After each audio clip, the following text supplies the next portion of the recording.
running the world. Well, white people are the best at building complicated systems. That's what the white people do best. Yeah. I mean, like, my camera guy who's off, there he is. Look at him. Look at him. White right? guy.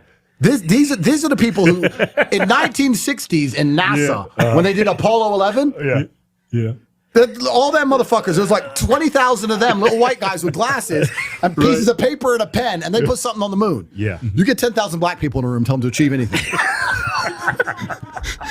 Andrew Tate explodes with black fatigue at the Hodge Twins in this clip, as Andrew Tate calls out the lunacy of the woke left for brainwashing people into not pointing out the obvious violence and degeneracy blowing up in America that now is putting people's lives at risk. Like Andrew Tate points out, it's a dangerous world. Let's get in. Black fatigue. People are tired of black people. Every time you look up, some Negroes arguing about something. Well, you know, Derek Penny, that whole situation. Oh yeah, that was incredible. That was incredible, and it's. I'll be honest. One of the things that's amazing to me, because I am American. I lived here till I was 8, and then I grew up in England, and then I moved all around the world. What's kind of amazing to me about the American consciousness is that they have this huge preposition with racism, and they seem to think this is a racist country. Like, you motherfuckers haven't been anywhere. Yeah. Because this is the least racist nation on the planet. You think America's racist? Let me tell you where's racist. You know the most racist place?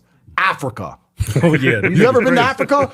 You Hutu, you're Tutu, you're Boo-Boo. Like, they're fucking killing each other, having genocides. They all look the fucking same. They're pulling out machetes. Look at the Rwandan genocide. I couldn't even tell the two teams. They're running around fucking swinging blades.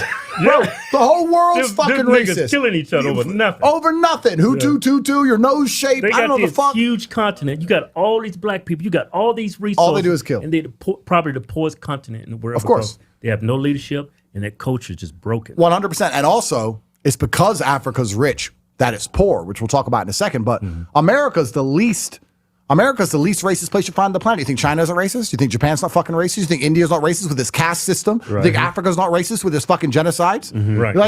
Everywhere, even when I moved to England, the amount of racism I dealt with for being American.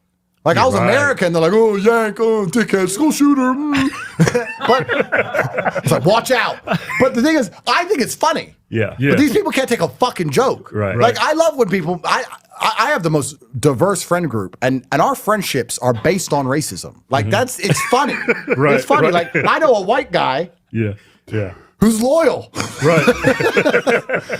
Fucking weird. But like, we make fun of each other all the time. Like, racism is hilarious amongst a friend group. But in America, everyone's so sensitive to it. It's insane. And they believe they live in a racist country. It's like, you need to go basically anywhere else. Go anywhere else and you will see. And what's interesting is actually the countries like Dubai, which I spent a lot of time in, the UAE, which is a super diverse country with 80% immigration. But the locals, the natives, they're above you. You can't fuck with a Gulf Arab in UAE. You can come and you can visit and you can buy a nice house and you can live there and you can enjoy Dubai. But if you crash your car into an Arab, it was your fault. That's just how it is. Like, there's no way out of it, right? So the whole world's fucking racist except America. And these people are constantly and endlessly crying. It's like so ungrateful almost. Well, it's ungrateful. I think most of that comes from the black community, though. I think that's what's keeping racism alive in this country. And the white liberal is pushing it to his own life support. Well, I think everyone's tired of it now, but they're going to keep trying to push it because it allows them to feel important for 5 seconds. So they're going to keep trying to push it. Andrew, do you consider yourself to be African-American?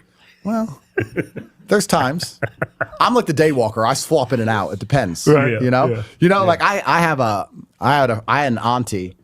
She's black and she talks like a white woman until she gets mad. Then she's Jamaican. You ever had one of them? Yeah, definitely. That's like me. Depends on mood I'm in.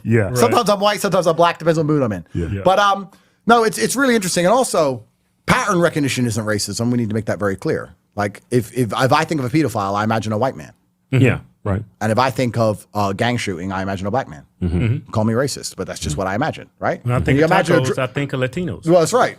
Yeah, 100%. Build the wall. So we got enough tacos. It's fine. We don't need any more. So if I walk into a restaurant, a Latino restaurant, and I see a bunch of Asians making tacos, I'm walking right out. 100%. So racial stereotypes also exist for a reason, but now we're going to try and tell us that we have to ignore basic pattern recognition or it's racism. And this is the point that's difficult, because I'll be completely honest with you. If I was Snow White and I was a police officer and I was in inner Chicago and it's 4 a.m. and I've stopped a Toyota Camry and there's 4 black guys in it, and my partner got killed 2 years ago because of a Toyota Camry with 4 black guys in it, and they're not compliant, I'll be trigger happy. Now, to pretend he's not, that's pattern recognition. Yeah, That's pattern. That's how you survive. That's how you survive in the world. Yeah. The reason our ancestors survived is because we saw someone go try and pet the lion. Got eaten. And we're like, there's a pattern here. You try. Oh, he died too. Okay, avoid the lion. Right. There's a pattern recognition. So what's interesting, what's so scary about this racism argument is it prevents people. I'll give you another example of this in a second, but it prevents people from acting appropriately, understanding that perhaps the world's not a perfect place. Perhaps it's never going to be fully balanced. So you need to understand when you are going to be deemed more of a threat. So if I was a completely black person in that Toyota Camry, I would say, this officer's intimidated guys. We would be on our best behavior. Right. Now, they'll sit and say, I shouldn't have to do that. You shouldn't have to lock your door at night. But you do. The world's not a perfect fucking place. There's no such thing as shouldn't have to. I'm a big man.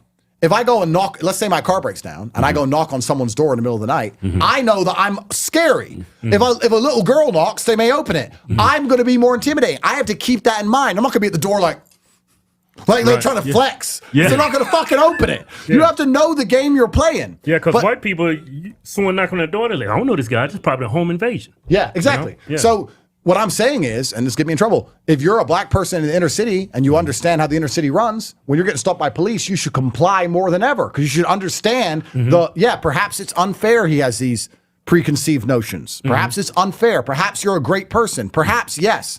But the world's not perfect. And thinking that the world is perfect and us trying to push this ideal version of the world where everyone ignores basic pattern recognition is bullshit and garbage. I'm more intimidated when I walk past 5 men. If I'm walking alone at night and there's 5 men on a street corner, I find that more scary than 5 women on a street corner. Am I sexist? No, that's fucking, I'm not a dumbass. I'm a realist. I'm a realist. So this racism's gone so far now that we're disrupting the ability for people to be realists. So they're expecting a little white woman to walk past 5 big Negroes in the middle of inner city Chicago and be like, don't be racist, Jane. Don't be racist, Jane. Don't be racist. Hi, fellas. Like, bro, you're gonna lose your handbag, at least. Like the Hodge twins mentioned, people, they're just tired of it. So many people have black fatigue, unfortunately, because this is all a result of the woke left's policies. Like Andrew Tate mentioned, like you want to convince people to live in a delusional world and pretend common sense isn't real. Don't use your brain. Don't use, that part that says survive and protect yourself. Don't use that because otherwise you're a racist or you're a transphobe or whatever it is. Right? These things exist. And now you're putting people's lives at risk as they force themselves to live in a way that they know instinctually, like they feel it inside, like this is wrong, but they don't want to look bad because that's the cult mentality. I mean, places like Chicago, cities, they're exploding. So many different places with violence. And it's like basic common sense, protect yourself, look out, don't be stuck out at night. All of these things the woke left has tried to get rid of, and now, families are being hurt, children are getting hurt. It's just endless, and they don't care, and they just want to blame anyone else who points out what everyone knows, just looking at it with common sense. What they know is right in front of their face. This is the whole thing with Donald Trump. It's like common sense wins, finally. So maybe we can get some justice and some police on the streets and stop all this nonsense, but not pointing out the degeneracy and all of this within so many parts of the black culture in the inner cities. This is now exploded. And now you have these kids running around just shooting like crazy. And it's like, you're a racist if you point it out. So what are you supposed to do? No, absolutely not. This crap's got to go. People are tired of it. And now common sense hopefully prevails as you can look out for yourself and not be deemed some horrible person for it. But folks, hit that like button, notification bell if you're enjoying the video. And if you want to support the channel, check out the membership page for more, and let's get back in. It doesn't bother me like if I'm getting to an elevator, this happened to us, we'll get in an elevator and it's just a white lady and she'll just back in the corner and just like grab onto her purse. I'm like, I don't blame you. 100%. 100%. I don't blame you at all. But what's funny about it is they'll pretend that being intimidating is a terrible curse when it comes to something like a police stop. when they live their entire life trying to be as intimidating as possible. Exactly. You're standing a certain way. You're dressing a certain way. You're listening to certain music. You're fucking gangbanging. You want everyone to walk past you to know you're a real fucking G. You want everyone scared of you all the time. Except for when the cop gets scared and pulls his weapon, then it's like, whoa, what's the problem? You've been scaring people your whole fucking life. You've been intimidating people your whole life. You could have had a 3-piece suit on and a fucking little hat. You've been fine. No, you're wearing a fucking Crip bandana.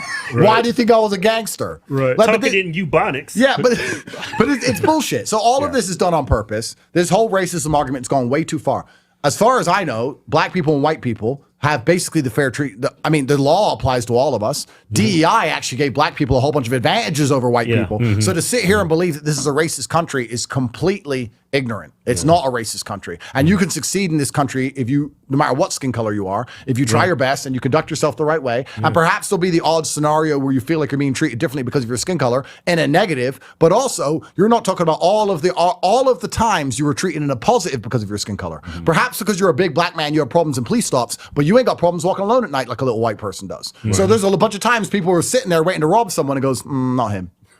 So you had the pros and the cons. So you get the pros and the cons of these things. That's life. So you gotta take advantage of the pros. Exactly. And just to go back on my point, because I mentioned it earlier, and I just want to wrap it up. I said about how Africa's poor because it's rich. I watched a really interesting study. You should watch it. It was about what makes the perfect nation. Because I was trying to build the perfect country in my mind. Like what would make the perfect nation? It was talking about if you started from zero, how would you have the richest, most prosperous, perfect country? And it said the countries with the best weather are countries like England and Netherlands, because you want it to be a little bit rainy. You want to be able to have agriculture, and you don't want people to have too much fun for free. Like in Thailand, they ain't got to be rich. They just go to the beach, get coconut. They're living good. In England, you got to have a Ferrari and a mansion. You're still depressed. So you work very hard. You pay a lot of taxes. There's a whole bunch of things involved with it. But it said that if you have a complicated societal structure, natural resources makes your country richer. So like Norway is very rich. They have oil and a bunch of natural resources, but they have a complicated social structure. So they dig the oil up, and that money goes to the Norwegian Sovereign Wealth Fund, which goes into the stocks and bonds and the gold ETFs, and it's all tracked online, and they're a very rich country. Africa's super rich, but they don't have complicated systems. So what happens there is that they discover cobalt. The problem with natural resources is it doesn't require society to get the value of it. So if you have a country that builds jet engines, you now need factories, which takes workforce, which need houses, which need universities, which need schools, which need hospitals, which needs roads. So you have to build all this infrastructure around it to produce these jet engines. If you find cobalt, you just got to dig it up out of the ground.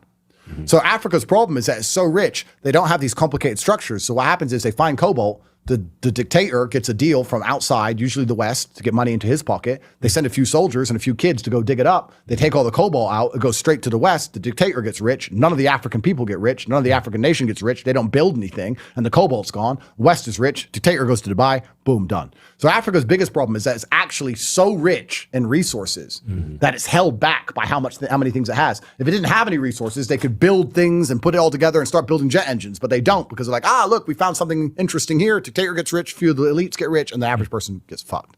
So it's kind of unfair. But that's the African stupidity. Story. Do you think that? I'm going to sound like a white supremacist when I say that. I know what you're going to say. Don't even say Do you think that's genetic?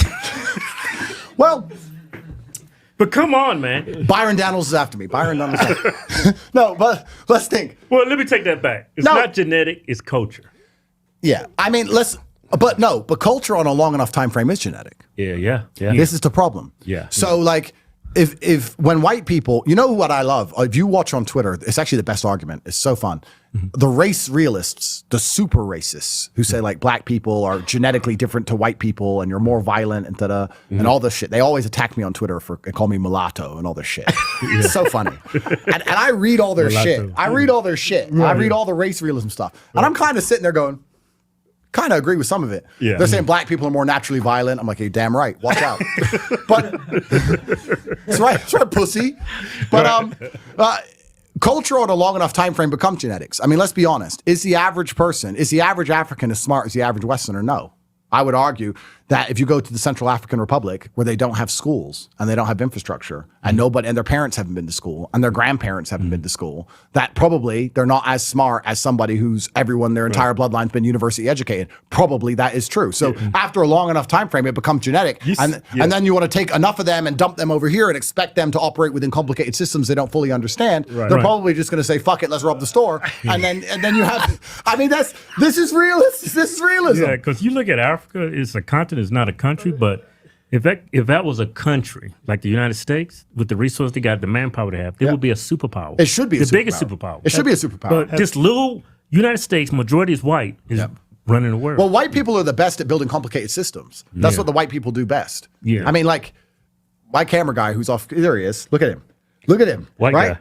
These are the people who, in 1960s in NASA, when they did Apollo 11, all them motherfuckers, there's like 20,000 of them, little white guys with glasses and pieces of paper and a pen, and they put something on the moon. Yeah. You get 10,000 black people in a room, tell them to achieve anything.